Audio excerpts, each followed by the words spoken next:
Hello दोस्तों, कैसे हैं आप सब। आज की हमारी कहानी है ससुराल को सबक। अनुज की शादी राधिका से हुई थी। राधिका के माँ बाप ने बहुत छानबीन करके राधिका की शादी अनुज के साथ फाइनल की थी। लेकिन कहते हैं ना, कोई कितनी भी छानबीन कर ले, किसी के मन की कुटिलता को तो वह नहीं जांच सकते। राधिका के साथ तो यही सब कुछ हुआ था। राधिका के ससुराल में उसका पति अनुज, सास शांति जी और एक शादीशुदा ननद रजनी थी। अनुज पूरी तरह से अपनी माँ शांति जी के वश में था और वह जैसा कहती वह वैसा ही करता था। राधिका अपने ससुराल में अनुज की पत्नी बनकर नहीं, बल्कि शांति जी, अनुज और रजनी की गुलाम बनकर रहती थी। वह लोग उसे अपनी उंगलियों के इशारे पर नचाना चाहते थे और राधिका अपनी मजबूरी में चुपचाप सब कुछ बर्दाश्त करती थी, क्योंकि उसे पता था कि उसकी शादी में उसके माँ बाप को कितनी परेशानियों का सामना करना पड़ा है और अब वह अपने मम्मी पापा को और परेशान करना नहीं चाहती थी। इसलिए कभी अपनी परेशानियों को उनसे जाहिर नहीं करती थी। राधिका की जिंदगी ससुराल में बहुत मुश्किलों से गुजर रही थी। उसे बहुत ज्यादा मानसिक यंत्रणा का सामना अपने सास, पति और शादीशुदा ननद रजनी की वजह से करना पड़ता था, जिसे वह बर्दाश्त करके मन ही मन घुटती रहती थी। उसने सोच लिया था कि शायद अब उसे जिंदगी ऐसे ही काटनी है। एक बार राधिका और अनुज के किसी फ्रेंड की शादी में गए थे और उन्हें घर लौटने में काफी देर हो गई थी। इसीलिए अनुज की मां शांति जी ने बोला, घर आते आते काफी रात हो जाएगी, उस टाइम ड्राइव करना ठीक नहीं है। एक काम करो, रास्ते में राधिका का मायका पड़ता है तो तुम वहीं पर रुक जाओ रात में और सुबह आना। अनुज ने गाड़ी राधिका के मायके की तरफ घुमा दी। राधिका तो ऐसे ही इन लोगों के व्यवहार से परेशान थी और अब उसके मन में तरह तरह की उथल पुथल चलने लगी थी कि पता नहीं अब उसे मायके जाकर अनुज कैसा व्यवहार करेगा और क्या क्या नया बखेड़ा खड़ा कर देगा, क्योंकि इतने दिनों में वह अपने ससुराल वालों के रग रग से वाकिफ हो चुकी थी।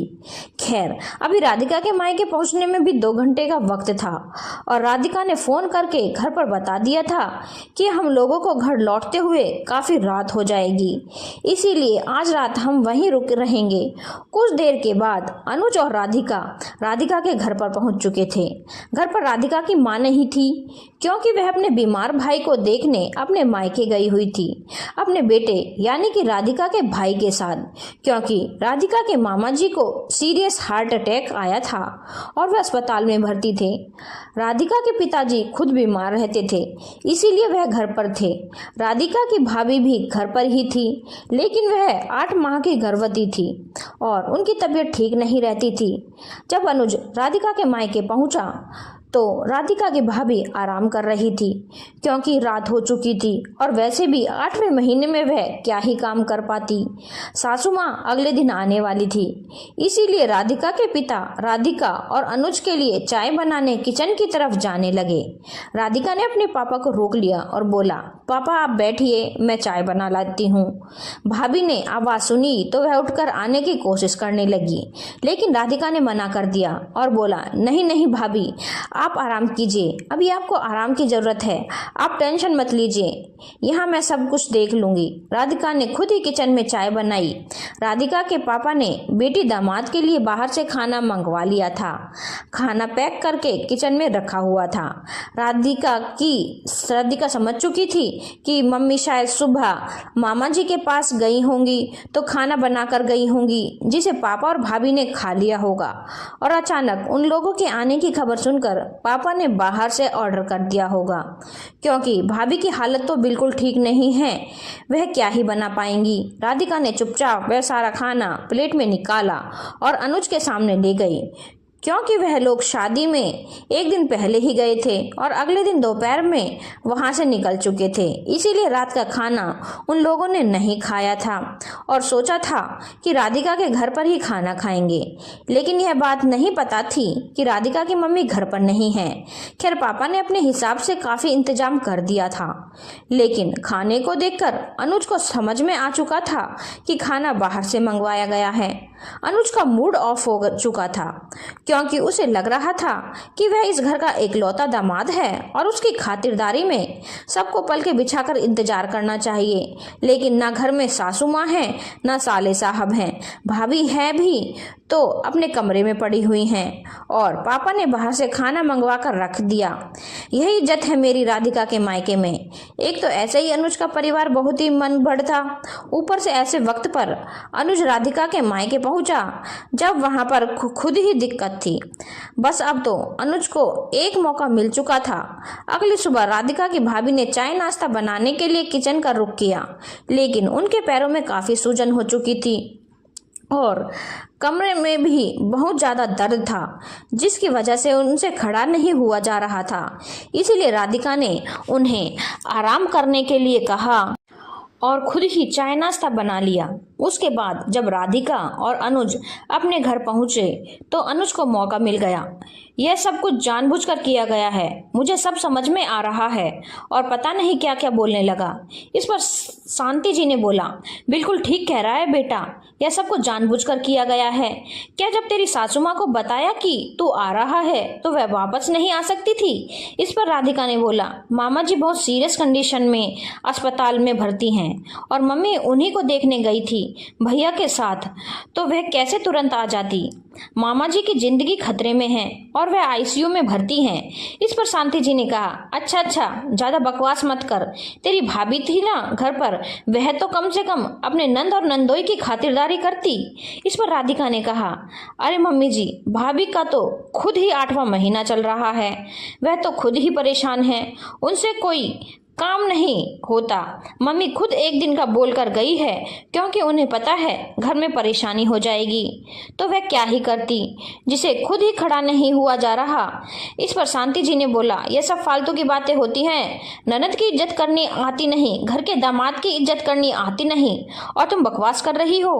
अरे ननद जब घर आती है तो उसकी कितनी मान इज्जत की जाती है, लेकिन तुम्हारे घर वाले क्या जाने, देखती नहीं हो मेरी बेटी आती है तो हम उसे कैसे पलकों पर बिठा कर रखते हैं, और एक तुम्हारे घर वाले हैं। कहकर शांति जी ने बहुत गंदी गंदी बातें राधिका के मम्मी पापा और भाई भाभी को बोलनी शुरू कर दी। काफी देर तक राधिका ने यह सब कुछ बर्दाश्त किया, लेकिन फिर राधिका से बर्दाश्त नहीं हुआ। उसने बोल दिया, मुझे बहुत अच्छे से पता है आप ननद की कितनी सेवा करती हैं, तभी तो अपनी शादी के बाद से मैंने कभी किसी भी बुआ को यहाँ आते नहीं देखा, और आपकी बेटी भी अपने नंद की कितनी सेवा करती है, तभी तो जब उसकी ननद अपनी डिलीवरी के लिए मायके आई थी, क्योंकि उसकी ननद की सास नहीं है, तो उसकी माँ ने उसे अपने पास बुला लिया था, तो आपने भी अपनी बेटी को तुरंत अपने पास बुला लिया, यह बोलते हुए कि तू क्यों अपनी ननद की सेवा करेगी, तू उसकी नौकर है क्या? करने दे उसकी माँ को जो करना है, तो चुपचाप मायके आ जा, और जब तक तेरी ननद अपने मायके में है तो वहां नहीं जाएगी। और सच में जब तक रजनी की ननद अपने मायके में रही थी तब तक रजनी भी अपने मायके में थी। इतनी ज़्यादा सेवा की थी रजनी ने अपनी ननद की, यह सब बात तो मुझे पता ही है। शांति जी और अनुज ने जब देखा कि राधिका ने मुंह तोड़ जवाब दे दिया है तो उन्हें अपना सिंहासन डोलता हुआ नजर आया, और अनुज ने आव देखा न ताव राधिका के ऊपर हाथ उठा दिया। अब तक राधिका को मानसिक यंत्रणा दी जा रही थी, लेकिन आज अनुज ने राधिका के ऊपर हाथ उठाकर सारी हदें पार कर दी थी। अब राधिका ने भी सोच लिया था कि अब वह इन लोगों को छोड़ेगी नहीं, उसकी जिंदगी तो खराब होनी तय है। अब उसकी जिंदगी में और खराब होने के लिए बचा ही क्या है। यह लोग ना कभी सुधरे थे और ना कभी सुधरने वाले हैं, क्योंकि राधिका की शादी को अब 2 साल हो चुके थे, लेकिन स्थिति जस की तस बनी हुई थी। राधिका ने अब कोई बड़ा कदम उठाने की सोच ली थी और सोच लिया था कि अगर उसकी जिंदगी बर्बाद होगी तो वह इन लोगों की जिंदगी भी बर्बाद करके रहेगी। राधिका के दिल से उन लोगों के लिए आह निकलने लगी और वह चुपचाप अपने कमरे में चली गई, पर उसके दिल में आग लगी हुई थी। इधर शांति जी बहुत खुश हो रही थी, क्योंकि अनुज ने आज उनकी बातों में आकर राधिका के ऊपर हाथ भी उठा दिया था, और वह उत्साहित होकर अनुज को बोल रही थी, बहुत अच्छा किया बेटा, इसे इसकी औकात दिखानी बहुत जरूरी थी। बहुत हवा में उड़ने लगी थी और अनुज भी अकड़ कर बोल रहा था, अरे माँ, इसके ज़्यादा ही पढ़ निकल आए थे, कर दिए ना। इसके पर अब कुछ दिन शांत ही रहेगी, लेकिन राधिका शांत नहीं थी।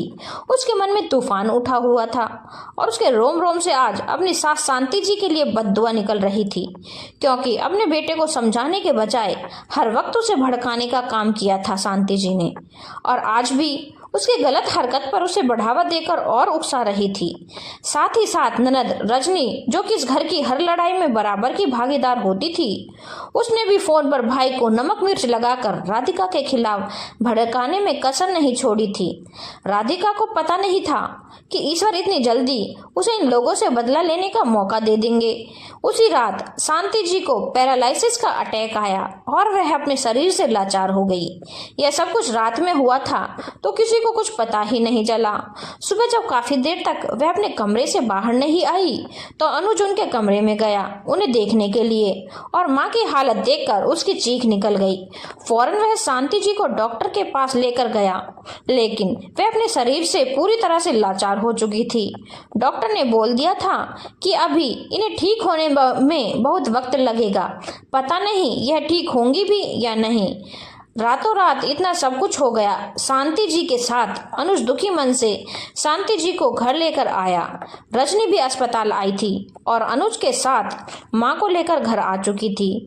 अभी घर में अनुज और रजनी शांति जी को लेकर घुस ही रहे थे कि देखा राधिका अपना सामान बांधकर कहीं जा रही थी, जिसे देखकर अनुज बहुत जोर से चिल्लाया, तुम्हें शर्म नहीं आती? माँ की यह हालत हुई पड़ी है और तुम्हें घूमने की लगी हुई है, कहाँ जा रही हो इस वक्त? राधिका ने उतनी ही तेज आवाज में बोला, हाँ तुम्हारी माँ की जो हालत है वह तुम और तुम्हारी यह नालायक बहन देखो ना।